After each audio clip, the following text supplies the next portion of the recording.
we remain steadfast in our commitment in delivering local news that matters, stories that inspire, enriching the lives of Filipinos in the Philippines and across the globe.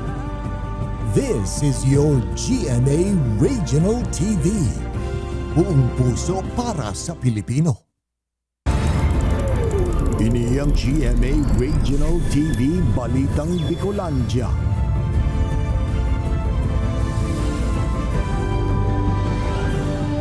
Diyos marhay na hapon mga kapuso, uninaan Balitang Bicolandia. Hatod miyan pinakadarakula asin pinakabagong mga bareta sa Kabikolan. Kami ang tropa nin katotohanan, mahatod nin mga baretang mayong pigkikilingan, mayo nin pigpoprotihiran. Live halidigdi sa GMA Complex sa Naga City, ako po si Kate Dalovieres.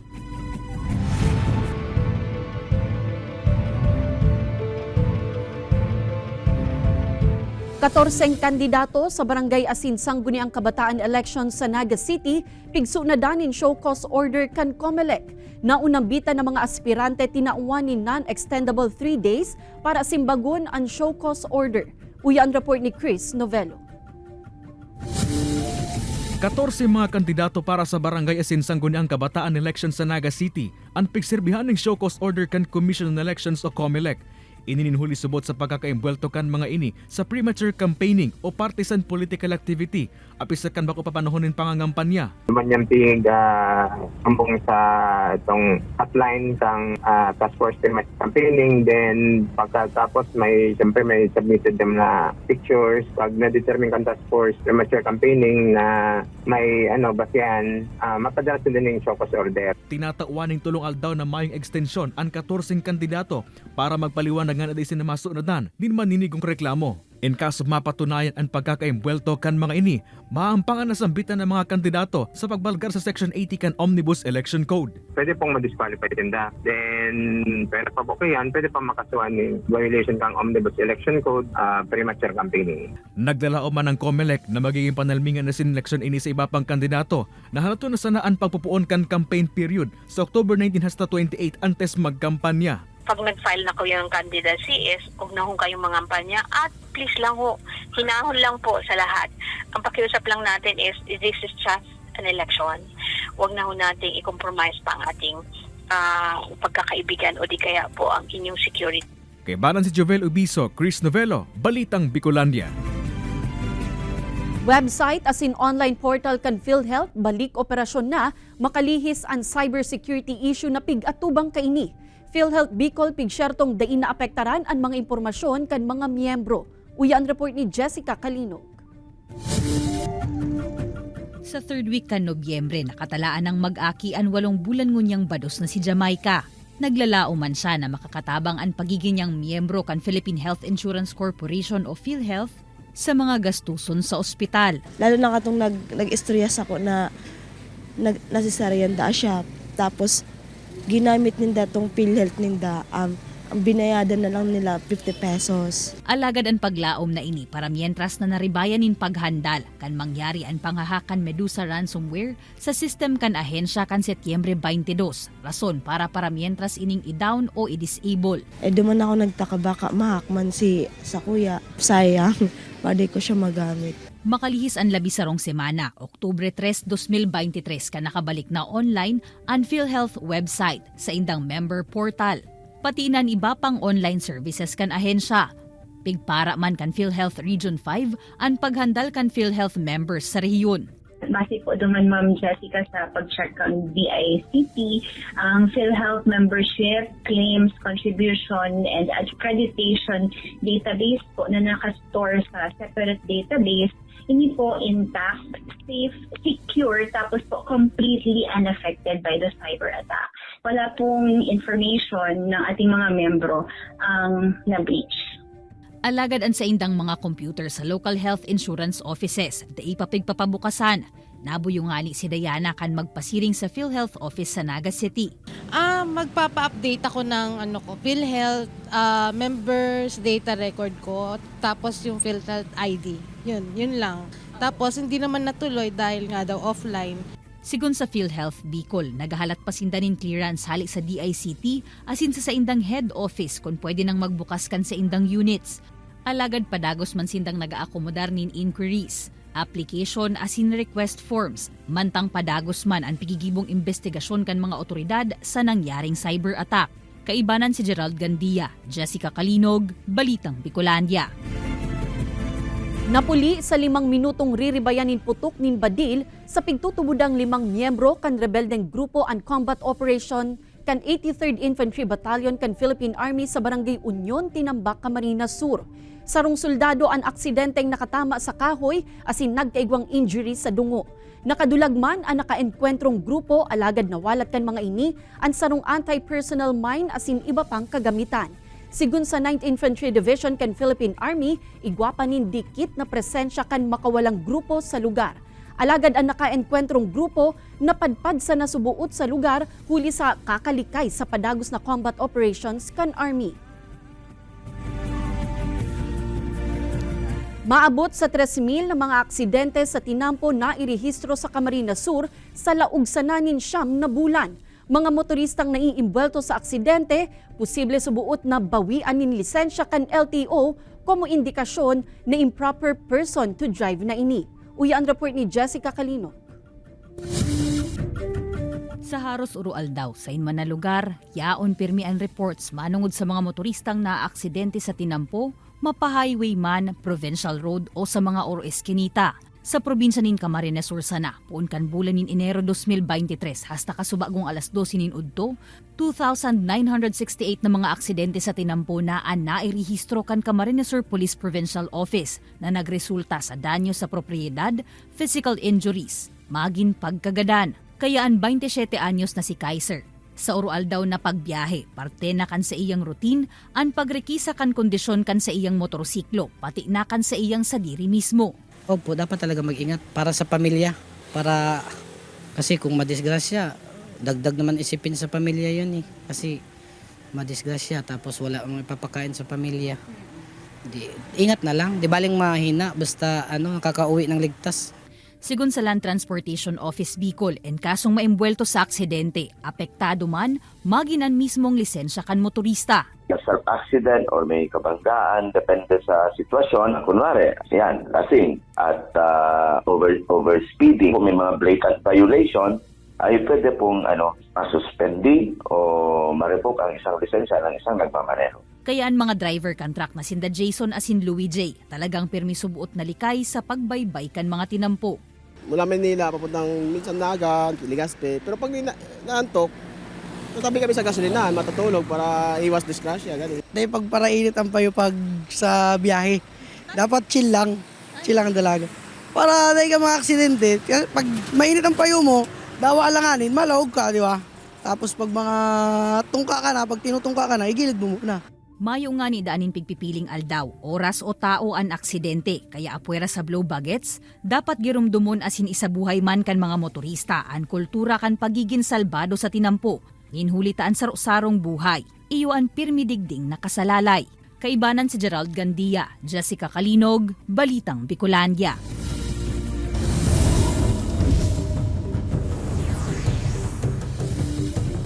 Nagpaluwas na ang provincial government nin decampment order para sa mga mayon evacuee sa bilog na probinsya nin Albay. Sa PDRRMC APSEMO Advisory na pirmado ni Governor Grex Lagman, tinaawan na kainin nin direktiba ang mga alkalde na papuliun na ang mga pig-ebakwar na mga pamilya sa saindang mga harong. Base kaya sa monitoring kan FIVOX, nagbaba na ang pigpapahiling ng mga aktibidad kan Bulkang Mayon. Alagad nakabandera pa man giraray ang Alert Level 3. Huli kay ni mapadagos man giraray ang monitoring kan mga otoridad sa sitwasyon kan Bulkang Mayon, mantang pinatanidan man giraray ang mga residente na maging alerto asin preparado sa gabus na oras. Anasambitan ng mga pamilyang nagdecamp gikan sa 6-kilometer permanent danger zone kan nasambitan ng bulkan. Actually, ang changes talaga is for the better, meaning to say, bumababa na yung activity as confirmed by FIVOX and APSEMO. So ang gusto natin mangyari dyan, of course, is to make their lives normal. Hindi naman talaga yung pakiusap sa akin ng mga evacuees. Ang importante, ginagawa natin itong order na to as a directive. Hindi naman minamandate yung mga local chief executives, yung mga mayors, because they are still given the discretion to decide for themselves.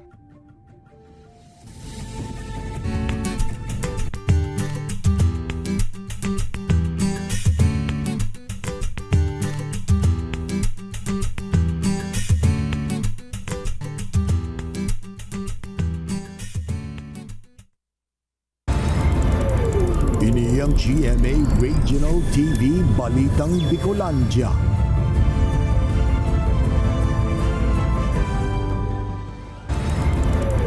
Ini ang GMA Regional TV Balitang Bicolandia.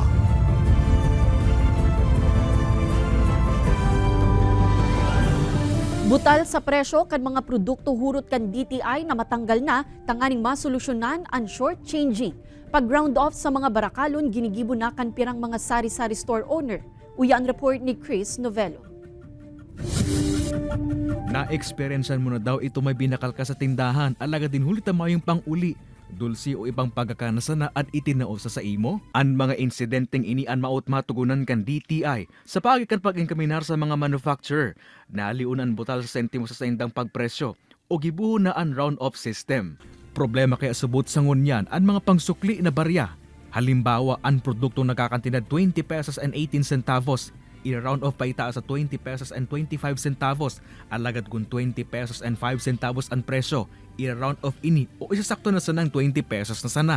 Para ma-avoid na itong mga short-changing na nangyayari sa merkado. Kasi pag sinabi mong short-changing, either kulang ang sukli mo or nagsukli ka ng mga ibang bagay, dulsi. Bako talaga itong exact na change na dapat na ma-receive ka ng consumer. Bako na subot ini bago para sa DTI, ninultahalin na subot na problema ang barya sa mga merkado. Katakod ka ini, ang pira mga sari-sari store sa Naga City isin Kamaligan, Camarines Sur. Pabor as ginigibo na subot ang round-off system na ini. Pabor ako doon kasi mas mahirap yung mga may scent. Saan tayo kukuha ng mga scent ng pangsukli? Di ba? Lagi na lang wala rin naman yun eh. Ano? Ma-adjust naman si paratinda. Si paratinda na lang po yan ang itutubo ninda. Pig-asigurar man kan mga ini na nagsusunod asin tamaan pag round off sa saindang paninda na maging abot kaya pamangiraray kan mga consumer. Kebanan si Jovel Ubiso, Chris Novello, Balitang Bicolandia.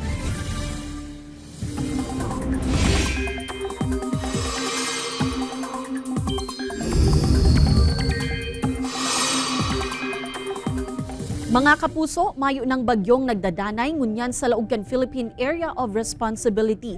Alagad may bagong low pressure area na pigmo-monitor. Padagos na ang pagrayo sa nasyon kan bagyong Jenny na inaapod na ngunyan sa international name na Koinu.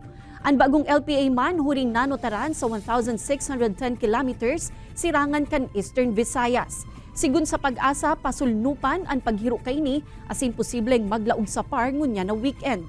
Mayo pang epekto sa nasyon ang LPA, alagad ang habagat na binubutong pa kan bagyong Jenny asin ang localized thunderstorms ang padagos na mapauran sa pirang parte kan nasyon. Basado sa datos kan Metro Weather, may pag-uran sa pirang parte kan Bicol Region asin posible ang makukusog na uran sa Camarines Norte. Pag-abot kan Bangi, mababawasan naman ang pag-uran. Posible man na uranon ang pirang parte kan Visayas asin Mindanao. Sarong baka sa sarong barangay sa Vinsons, Camarines Norte, pinugutan nin payo. Piglalay pa kanday pa nabibistong persona ang sarong bitis kaini. Uyan report ni Rosie Nieva. Labian panghihinayang unyan kan paraomang Sinuel de Asis kan barangay Agitit Vinsons, Camarines Norte, makalihis magadan ang siyang atamang baka na nakagakod sana sa sarong lugar sa parehong barangay. An baka kaya, pinugutan nin payo kan dai pa nabibistong persona. Asin dai pa na kontento, pinutol asin nilalay pa kaini ang sarong bitis kan hayop. Sigon Kinuel, kung dai nangyari ang insidente, may papabakal niya pakuta na ini nin 45,000 pesos. Alagad huli sa nangyari, nabakal na sa na ini nin 12,000 pesos. Sangunyan dai subuot maisip ni Noel kung ano ang motibo kan taong nasa likod kan insidente. Kasama ng aking loob, wala naman akin akong maging kasira doon. Di naman nakaperhisyo yung baka ko sa estimate ko. Ay sabi ko na kursunadahan lang. Napag-araman na ininaan pantulong beses na nangyari ang kaparehong insidente sa nasambitan ng lugar. Kaya iyaon talaga ang kamauotan kan mga otoridad na madakop na ang taong nasa likod kaini. Ay siguro nga po, bilang po sa Sangguniang Barangay, dapat nga po mahuli yan mga gumagawa ng ganyan para bigyan po rin ng hustisya yung mga kondyan sa nangyayari sa ating baka. Kasi po maraming mga baka dito sa aming barangay. Sa ngunya nakikipagtabangan naman subuot ang barangay sa kapulisan nganing masolusyonan na ang karingisan sa mga hayop sa nasambitan ng barangay. Ini si Rosie Nieva, Balitang Bicolandia. Arestado ang sarong 49 anyos na incumbent barangay kagawad sa Banwaan Canlabo, Camarines Norte. Nadakop ang sospek sa lindong kan mandamiento de aresto gikan sa Municipal Trial Court para sa kasong pangmomolestya na igwang 36,000 pesos na pigre-rekomendang piyansa. Mantang saruman na 31 anyos na lalaki na residente kan kaparehong Banwaan ang inaresto huli sa kasong frustrated murder. Sigun sa report, pigsisingil kan sospek ang biktima kan utang kaini. Alagad na puli sa diskusyon hasta sa nataga kaini ang biktima sa bitis. Kusa man na nag-iba sa mga otoridad ang sospek, makalihis ining sirbihan nin warrant of arrest.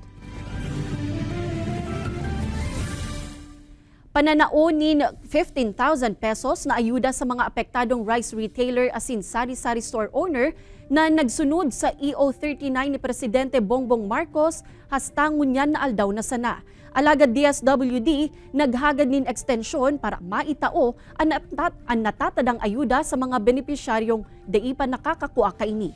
Uyan report ni Chris Novello. Kanakaaging simana kanaresibi kan rice retailer na si Rose ang 15,000 pesos na financial assistance gikan sa gobyerno. Saro si Rose sa mga rice retailer asin sari-sari store owner na paluging ipinabakal ang regular milled asin well-milled rice sa 41 pesos per kilo asin 45 pesos per kilo.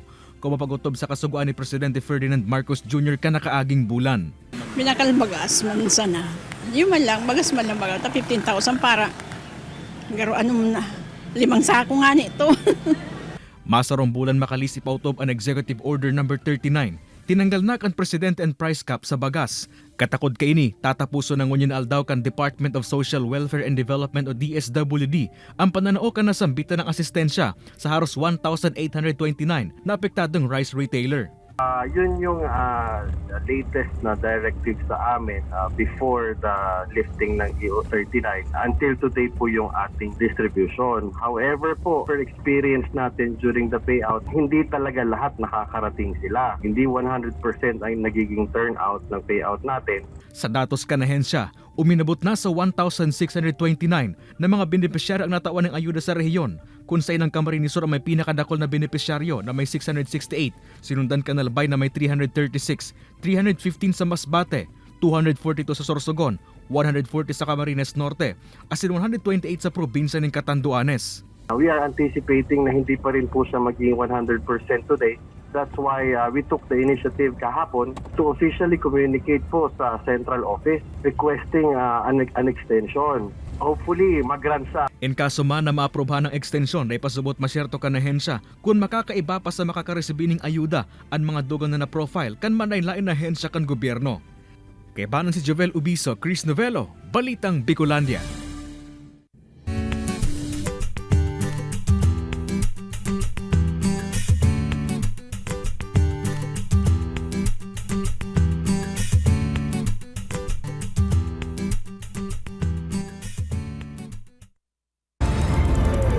Ini ang GMA Regional TV Balitang Bicolandia.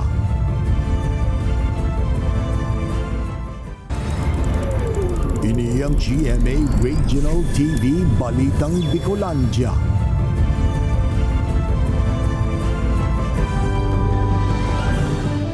Mga helang na pwedeng makuha kan mga at-risk na senior citizens, ano-ano kaya? Health experts tinawan doon na dai dapat ipasipara ang simpleng abo asin sipon kan mga senior citizen. Yan asin iba pang detalye aramon ta sa pagtutok live ni Chris Novello. Chris?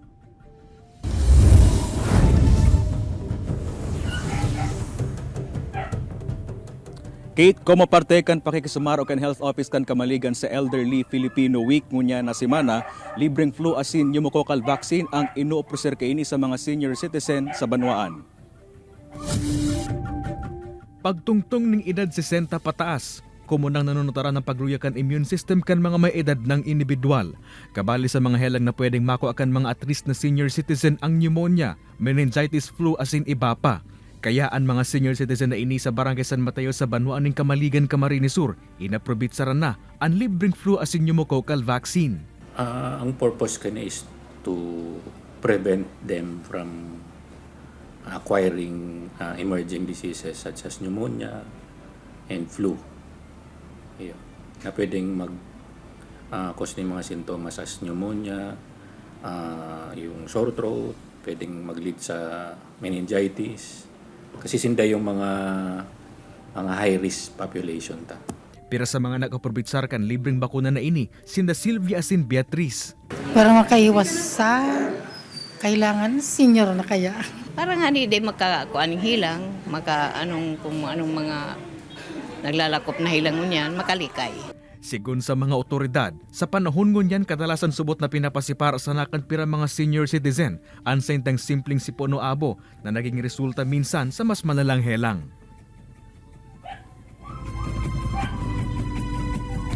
Kate, may 12,500 na senior citizen sa banwaan ang target mabakunahan kan libreng flu asin man pneumococcal vaccine. Nagbabara-barangay naman ang mga health authorities digdi sa banwaan nganing mas mairani pa sa mga senior citizens ang pagbabakuna. Kate? Jos Mabalos, Chris.